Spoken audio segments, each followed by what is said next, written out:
हरे कृष्णा। जय श्री हरि। ओम नमः शिवाय। प्रिय भक्तजनों, आज बृहस्पतिवार के दिन आप बृहस्पति देव की बड़ी ही दुर्लभ कथा सुनेंगे। इस कथा को सुनने से भक्तों की सभी मनोकामनाएं भगवान बृहस्पति देव की कृपा से पूर्ण हो जाती हैं। तो आइए बड़ी ही श्रद्धा और प्रसन्न चित्त मन से इस कथा को सुनते हैं। भारतवर्ष में एक प्रतापी और दानी राजा राज्य करता था।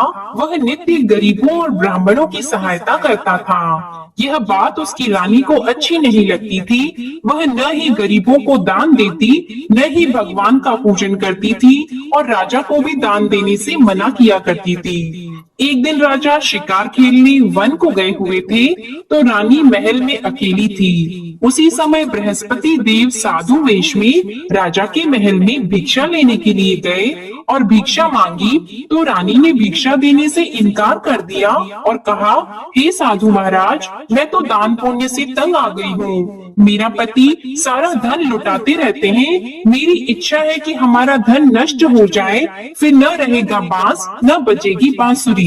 साधु ने कहा, देवी तुम तो बड़ी विचित्र हो। धन संतान तो सभी चाहते हैं, पुत्र और लक्ष्मी तो पापी के घर भी होने चाहिए। यदि तुम्हारे पास अधिक धन है तो भूखों को भोजन दो, प्यासों के लिए प्याऊ बनवाओ, मुसाफिरों के लिए धर्मशालाएं खुलवाओ। जो निर्धन अपनी कुंवारी कन्याओं का विवाह नहीं कर सकते, उनका विवाह करा दो। ऐसे और कई काम हैं जिनके करने से तुम्हारा यश लोक और परलोक में फैलेगा। परंतु रानी पर उपदेश का कोई प्रभाव नहीं पड़ा। वह बोली, महाराज आप मुझे कुछ न समझाएं, मैं ऐसा धन नहीं चाहती जो हर जगह बांटती फिरूं। साधु ने उत्तर दिया, यदि तुम्हारी ऐसी इच्छा है तो तथास्तु। तुम ऐसा करना कि बृहस्पतिवार को घर लीपकर पीली मिट्टी से अपना सिर धोकर स्नान करना, भट्टी चढ़ाकर कपड़े धोना। ऐसा करने से आपका सारा धन नष्ट हो जाएगा। इतना कहकर वह साधु महाराज वहाँ से आलोक हो गए और साधु के अनुसार कई बातों को पूरा करते हुए रानी को केवल 3 बृहस्पतिवार ही बीते थे कि उसकी समस्त धन संपत्ति नष्ट हो गई। भोजन के लिए राजा का परिवार तरसने लगा। तब एक दिन राजा ने रानी से बोला कि हे रानी, तुम यहीं रहो, मैं दूसरे देश को जाता हूँ, क्योंकि यहाँ पर सभी लोग मुझे जानते हैं, इसलिए मैं कोई छोटा कार्य नहीं कर सकता। ऐसा कहकर राजा परदेश चला गया। वह जंगल से लकड़ी काट कर लाता और शहर में बेचता था। इस तरह वह अपना जीवन व्यतीत करने लगा। इधर राजा के परदेश जाते ही रानी और दासी दुखी रहने लगी। एक बार जब रानी और दासी को 7 दिन तक बिना भोजन के रहना पड़ा, तो रानी ने अपनी दासी से कहा, हे दासी, पास ही के नगर में मेरी बहन रहती है, वो बड़ी धनवान है, तू उसके पास जा और कुछ लेकर आ, ताकि थोड़ा बहुत गुजार बसर हो सके। रानी दासी की बहन के पास गई।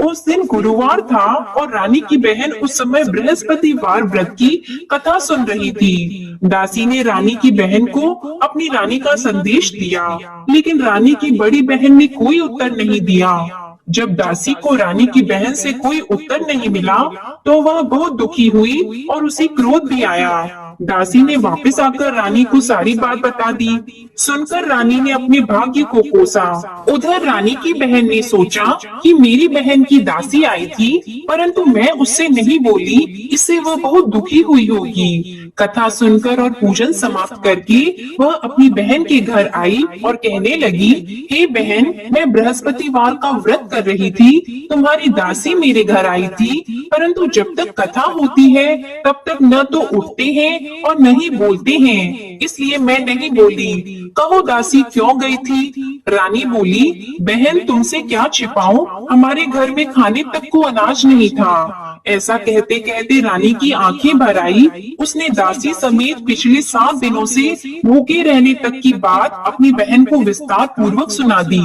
रानी की बहन बोली, देखो बहन, भगवान बृहस्पति सबकी मनोकामना को पूर्ण करते हैं। देखो शायद तुम्हारे घर में अनाज रखा हो। पहले तो रानी को विश्वास नहीं हुआ, पर बहन के आग्रह करने पर उसने अपनी दासी को अंदर भेजा तो उसे सचमुच अनाज से भरा एक घड़ा मिल गया। यह देखकर दासी को बड़ी हैरानी हुई। दासी रानी से कहने लगी, हे रानी, जब हमको भोजन नहीं मिलता तो हम व्रत ही तो करते हैं, इसलिए क्यों न इनसे व्रत और कथा की विधि पूछ ली जाए ताकि हम भी व्रत कर सके।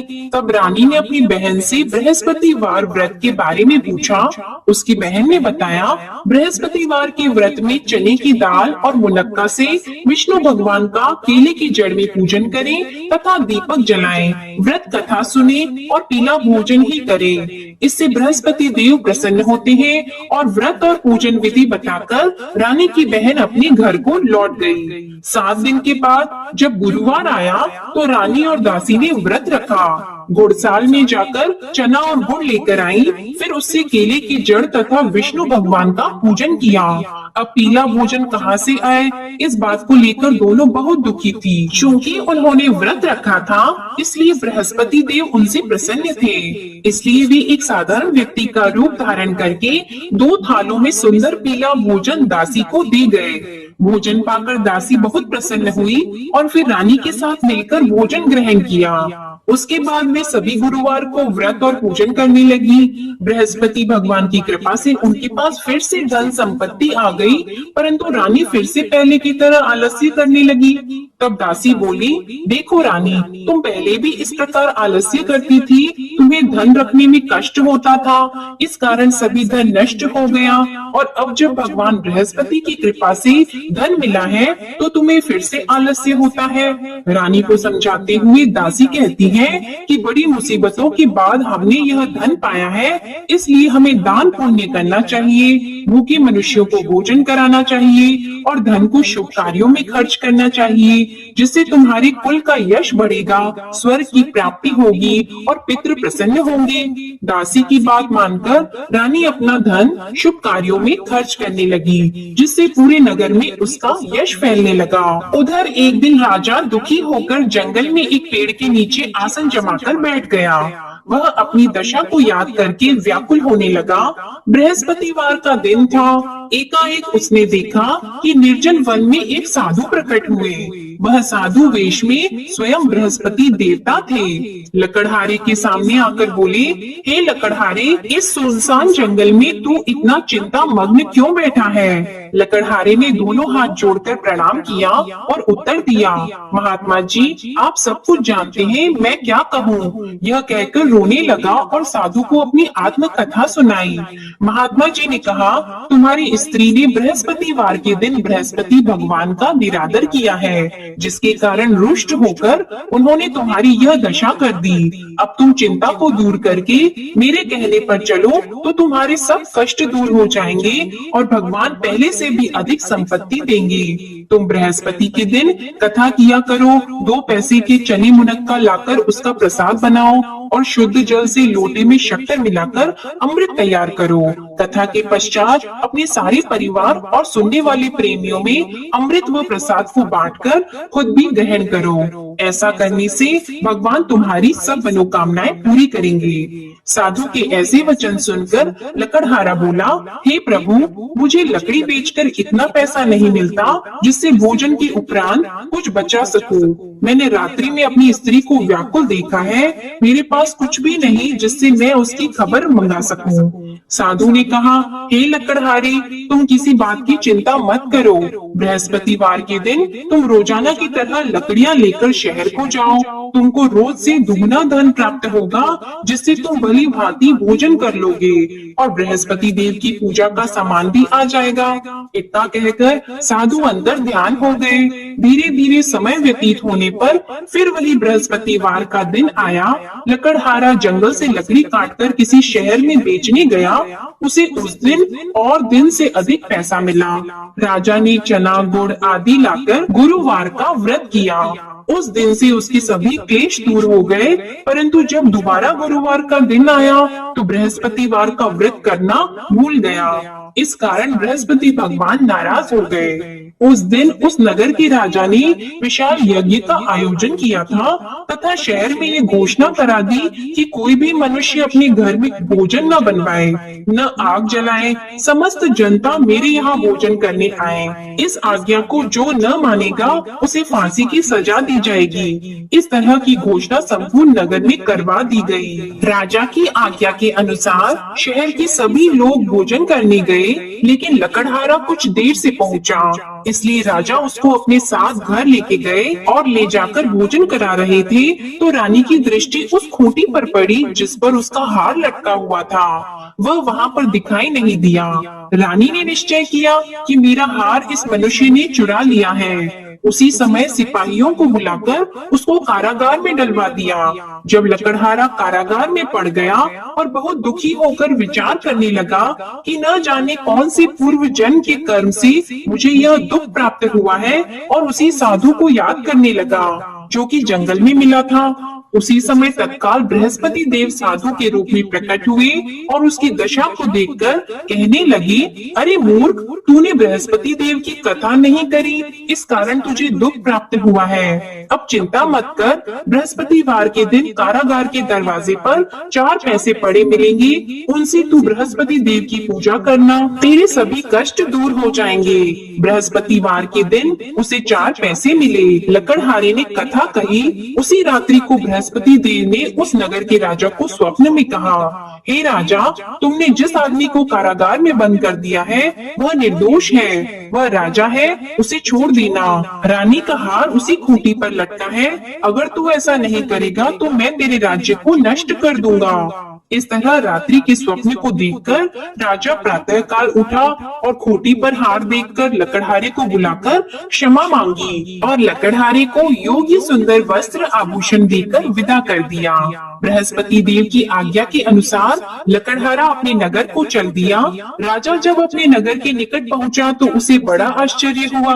नगर में पहले से अधिक बाग, तालाब, कुएं तथा बहुत सी धर्मशाला, मंदिर आदि बन गई हैं। राजा ने पूछा, यह किसका बाग और धर्मशाला है? तब नगर के सब लोग कहने लगे, यह सब रानी और बंदी के हैं। तो राजा को आश्चर्य हुआ और गुस्सा भी आया। जब रानी ने यह खबर सुनी कि राजा आ रहे हैं तो उन्होंने दासी से कहा, हे दासी, देख राजा हमको कितनी बुरी हालत में छोड़ गए थे, हमारी ऐसी हालत देखकर वह लौट न जाए, इसलिए तू दरवाजे पर खड़ी हो जा।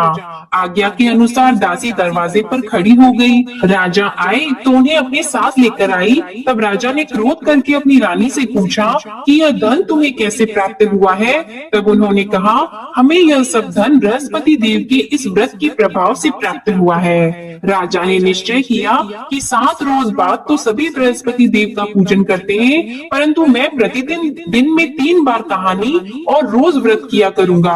अब हर समय राजा के दुपट्टे में चने की दाल बंधी रहती और दिन में 3 बार कहानी कहते। एक रोज राजा ने विचार किया कि चलो अपनी बहन के यहाँ हो आवे। इस तरह निश्चय करके राजा घोड़े पर सवार होकर अपनी बहन के यहाँ को चलने लगा। मार्ग में उसने देखा कि कुछ आदमी मुर्दे को लिए जा रहे हैं। उन्हें रोककर राजा कहने लगा, अरे भाइयों, मेरी बृहस्पति देव की कथा सुन लो। वे बोले, लो हमारा तो आदमी मर गया है, इसको अपनी कथा की पड़ी है। परंतु कुछ आदमी बोले, अच्छा कहो, हम तुम्हारी कथा भी सुनेंगे। राजा ने दाल निकाली और जब कथा आधी हुई थी कि मुर्दा हिलने लग गया, और जब कथा समाप्त हो गई तो राम राम करके मनुष्य उठकर खड़ा हो गया। आगे मार्ग में उसे एक किसान खेत में हल चलाता मिला तो राजा ने उसे देखकर बोला, अरे भैया, तुम मेरी बृहस्पतिवार की कथा सुन लो। किसान बोला, जब तक मैं तेरी कथा सुनूंगा तब तक 4 हरैया जोत लूंगा, जा अपनी कथा किसी और को सुनाना। इस तरह राजा आगे चलने लगा। राजा के हटते ही बैल पछाड़ खाकर गिर गए और किसान के पेट में बड़ी जोर का दर्द होने लगा। उस समय उसकी माँ रोटी लेकर आई और उसने जब यह देखा तो अपने पुत्र से सब हाल पूछा और बेटे ने सभी हाल कह दिया। तो बुढ़िया दौड़ी दौड़ी उस घुड़सवार के पास गई और उससे बोली कि मैं तेरी कथा सुनूंगी, तू अपनी कथा मेरे खेत पर चलकर ही कहना। राजा ने बुढ़िया के खेत पर जाकर कथा कही, जिसके सुनते ही वह बैल उठकर खड़े हुए तथा किसान के पेट का दर्द भी बंद हो गया। राजा अपनी बहन के घर पहुंचा। बहन ने भाई की खूब मेहमानी की। दूसरे रोज प्रातः काल राजा जगा तो वह देखने लगा कि सब लोग भोजन कर रहे हैं। राजा ने अपनी बहन से कहा, ऐसा कोई मनुष्य है जिसने भोजन नहीं किया हो? मेरे बृहस्पतिवार की कथा सुन ले। बहन बोली, हे भैया, यह देश ऐसा है कि पहले यहाँ लोग भोजन करते हैं, बाद में अन्य काम करते हैं। अगर कोई पड़ोस में हो तो देख आऊं। वह ऐसा कहकर देखने चली गई, परंतु उसे कोई ऐसा व्यक्ति नहीं मिला जिसने भोजन न किया हो। अतः वह एक कुम्हार के घर गई जिसका लड़का बीमार था। उसे मालूम हुआ कि उनके यहाँ 3 रोज से किसी ने भोजन नहीं किया है। रानी ने अपने भाई की कथा सुनने के लिए कुम्हार से कहा। वह तैयार हो गया। राजा ने जाकर बृहस्पतिवार की कथा कही, जिसको सुनकर उसका लड़का ठीक हो गया। अब तो राजा की प्रशंसा होने लगी। एक रोज राजा ने अपनी बहन से कहा कि हे बहन, हम अपने घर को जाएंगे, तुम भी तैयार हो जाओ। राजा की बहन ने अपनी सास से कहा तो सास ने कहा, हाँ चली जा, परंतु अपने लड़कों को मत ले जाना, क्योंकि तेरे भाई की कोई औलाद नहीं है। बहन ने अपने भैया से कहा, हे भैया, मैं तो चलूंगी पर कोई बालक नहीं चलेगा। तो राजा बोला, जब कोई बालक नहीं चलेगा तब तुम ही क्या करोगी? बड़े दुखी मन से राजा अपने नगर को लौट आया। राजा ने अपनी रानी से कहा, हम निर्वंशी हैं, हमारा मुंह देखने का धर्म नहीं है और कुछ भोजन आदि नहीं किया है। रानी बोली, हे प्रभु, बृहस्पति देव ने हमें सब कुछ दिया है, वह हमें औलाद अवश्य देंगे। उसी रात को बृहस्पति देव ने राजा से स्वप्न में कहा, हे राजा उठो, सभी सोच त्याग दो, तेरी रानी गर्भ से है। राजा को यह बात सुनकर बड़ी खुशी हुई। 9वें महीने में उसके गर्भ से एक सुंदर पुत्र पैदा हुआ।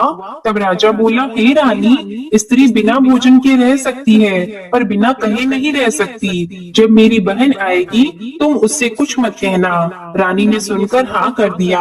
जब राजा की बहन ने यह शुभ समाचार सुना तो वह बहुत खुश हुई और बधाई लेकर अपने भाई के यहाँ आई। तभी रानी ने कहा, घोड़ा चढ़कर तो नहीं आई है, गधा चढ़कर आई है। राजा की बहन बोली, भाभी, मैं इस प्रकार न कहती तो तुम्हें औलाद कैसे मिलती? बृहस्पति देव ऐसे ही हैं, जैसी जिसके मन में कामनाएं हैं सभी को पूर्ण करते हैं। जो सद्भावना पूर्वक बृहस्पतिवार का व्रत करता है एवं कथा पढ़ता है अथवा सुनता है, दूसरों को सुनाता है, बृहस्पति देव उनकी सभी मनोकामनाएं पूर्ण करते हैं। प्रेम से बोलिए बृहस्पति देव की जय। सुनिए विष्णु चालीसा का पाठ। विष्णु सुनिए विनय सेवक की चित लाए, कीरत कुछ वर्णन करूं दीजिए ज्ञान बताए। नमो विष्णु भगवान करारी, कष्ट नशावन अखिल बिहारी। प्रबल जगत में शक्ति तुम्हारी, त्रिभुवन फैल रही उजियारी। सुंदर रूप मनोहर सूरत, सरल स्वभाव मोहनी मूरत। तन पर पीतांबर अति सोहत, बैजंती माला मन मोहत। शंख चक्र कर गदा विराजी, देखत दैत्य असुर दल भाजी। सत्य धर्म मद लोभन गाजी, काम क्रोध मद लोभन छाजी। संत भक्त सज्जन मन रंजन, धनुज असुर दुष्टन दल गंजन। सुख उपजाए कष्ट सब भंजन, दोष मिटाय करत जन सज्जन। पाप काट भव सिंधु उतारण, कष्ट नाश कर भक्त उबारण। करत अनेक रूप प्रभु धारण, केवल आप भक्ति के कारण।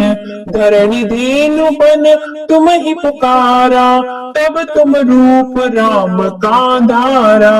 भार उतार असुर दल मारा, रावण आदित्य को संहारा। आप वराह रूप बनाया, हिरण्याक्ष को मार गिराया। धर्मस्य तन सिंधु बनाया, 14 रत्नन को निकलाया, अभिलख असुरन द्वंद मचाया, रूप मोहिनी आप दिखाया, देव को अमृत पान कराया, असुरन को छवि से बहलाया, कूर्म रूप धर सिंधु मझाया, मंदराचल गिरि तुरंत उठाया, शंकर का तुम फंद छुड़ाया, भस्मासुर को रूप दिखाया, वेदन को जब असुर डुबाया, कर प्रबंध उन्हें ढूंढवाया, मोहित बन कर खल ही नचाया, उस ही कर से भस्म कराया, असुर जलंधर अति बलदाई, शंकर से उनकी न लड़ाई, हार पार शिव सकल बनाई, कीन सती सी छल खल जाई, सुमिरन कीन तुम्हें शिव रानी, बतलाई सब विपत कहानी, तब तुम बने मुनीश्वर ज्ञानी, वृंद की सब सुरति बुलानी, देख तीन धनुष शैतानी, वृंद आए तुम्हें लपटानी, हो स्पर्श धर्म क्षति मानी, हना असुर उर शिव शैतानी, तुमने ध्रुव प्रहलाद उबारे, हिरणाकुश आदिक खल मारे, गणिका और अजामिल तारे, बहुत भक्त भव सिंधु उतारे, हरहु सकल संताप हमारे, कृपा करहु हरि सिरजनहारे, देखहु मैं निज दर्श तुम्हारे, दीप बंधु भक्तन हितकारी, चाहता आपका सेवक दर्शन, करहु दया अपनी मधुसूदन, जानू नहीं योग्य जब पूजन, होय यज्ञ स्तुति अनुमोदन, शील दया संतोष सुलक्षण, विदित नहीं व्रत बोध विलक्षण, करहु आपका किस विधि पूजन, कुमति विलोक होत दुख भीषण, करहु प्रणाम कौन विधि सुमिरन, कौन भांति में करहु समर्पण, सुर मुनि करत सदा सेवकाई, हर्षित रहत परम गति पाई, दीन दुखिन पर सदा सहाय, निज जन जान लेव अपनाई, पाप दोष संताप नशाओ, भव बंधन से मुक्त कराओ, सुत संपत्ति दे सुख उपजाओ, निज चरणन का दास बनाओ, निगम सदाई विनय सुनावे, पढ़े सुनी सो जन सुख पावे। ओम श्री विष्णवे नमः। अब आप भगवान बृहस्पति देव की आरती श्रवण कीजिए। ओम जय बृहस्पति देवा, ओम जय बृहस्पति देवा, छिन्न छिन्न भोग लगाओ, कदली फल मेवा। ओम जय बृहस्पति देवा, तुम पूर्ण परमात्मा, तुम अंतर्यामी, जगत पिता जगदीश्वर, तुम सबके स्वामी। ओम जय बृहस्पति देवा, चरणामृत निज निर्मल, सब पातक हरता, सकल मनोरथ दायक, कृपा करो भरता। ओम जय बृहस्पति देवा, तन मन धन अर्पण कर, जो जन शरण पड़े, प्रभु प्रकट तब हो कर, आकर द्वार खड़े। ओम जय बृहस्पति देवा, दीन दयाल दयानिधि, भक्त हितकारी, पाप दोष सब हरता, भव बंधन हारी। ओम जय बृहस्पति देवा, सकल मनोरथ दायक सब संशय तारो, विषय विकार मिटाओ संतन सुखकारी। ओम जय बृहस्पति देवा, जो कोई आरती तेरी प्रेम सहित गावे, ज्येष्ठानंद बंद सो निश्चय ही पावे। ओम जय बृहस्पति देवा, ओम जय बृहस्पति देवा। प्रेम से बोलिए भगवान बृहस्पति देव की जय।